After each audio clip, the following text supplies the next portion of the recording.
Welcome to DJ24 TV. నేను Sumalatha. Station Ghanpur నియోజకవర్గం ధర్మసాగర్ మండలం రాయగూడెం గ్రామంలో సరస్వతి మందిరం వద్ద ఉన్న బ్రిడ్జిపై కాశీగూడెం గ్రామానికి చెందిన సయ్యద్ ఇస్మాయిల్ తండ్రి ఇబ్రహీం పేద రైతుకు తనకు 2 ఎకరాల భూమి కలదు. దానితో పాటు 4 ఎకరాల కౌలుకు తీసుకుని 6 ఎకరాల విస్తీర్ణంలో మొక్కజొన్న పంటను సాగు చేశాడు. 3 రోజుల క్రితం పంటను కోసి తనకు ఆరబోయడానికి స్థలం లేక సరస్వతి గుడి వద్ద ఉన్న బ్రిడ్జిపై ఆరబోశాడు. అకాల వర్షానికి 300 బస్తాల జొన్నలు వాగులో కొట్టుకుపోవడంతో రైతు కుటుంబ సభ్యులు బాధతో అప్పుల ఊబిలో కూరుకుపోయామని తెలిపారు. రైతు తన ఆవేదనను కూడా తెలపలేని పరిస్థితిలో ఉన్నాడు. అది గమనించిన గ్రామస్తులు రైతులు తనకు వెన్నంటే ఉండి ప్రభుత్వం ఇస్మాయిల్ ను ఆదుకోవాలని కోరారు. 6 ఎకరాల మొక్కజొన్న పంట వేసిండు.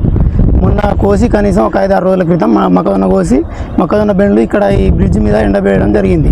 చిన్న ముసురులు వస్తుంది కాబట్టి బ్రిడ్జ్ మీద స్థలం లేక ఈ బ్రిడ్జ్ మీద ఎండపోసిండు.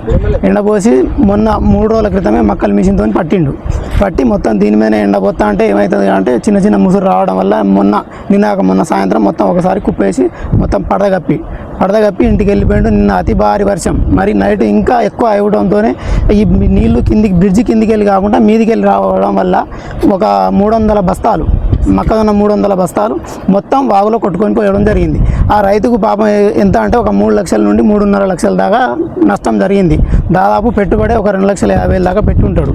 కాబట్టి ఖచ్చితంగా గవర్నమెంట్ స్పందించి ఎమ్మెల్యే గారు కానీ ఈ ప్రభుత్వ అధికారులు కానీ స్పందించి వెంటనే ఇక్కడ ఈ ఏం జరిగిన విషయాన్ని చూసి ఆలోచించి ఇస్మాయిల్ అనే రైతును ఖచ్చితంగా ఆదుకోవాలి. చాలా పేద రైతు, ఉన్నదే కౌలుకు చేస్తాడు, ఉన్నదే ఒక 2 ఎకరాలు అతనికి ఉన్నది, ఇంకో 4 ఎకరాలు కౌలుకు చేస్తున్నాడు. కాబట్టి ప్రభుత్వం వెంటనే Hi, నేను Satyasri. Please do subscribe TG24 TV.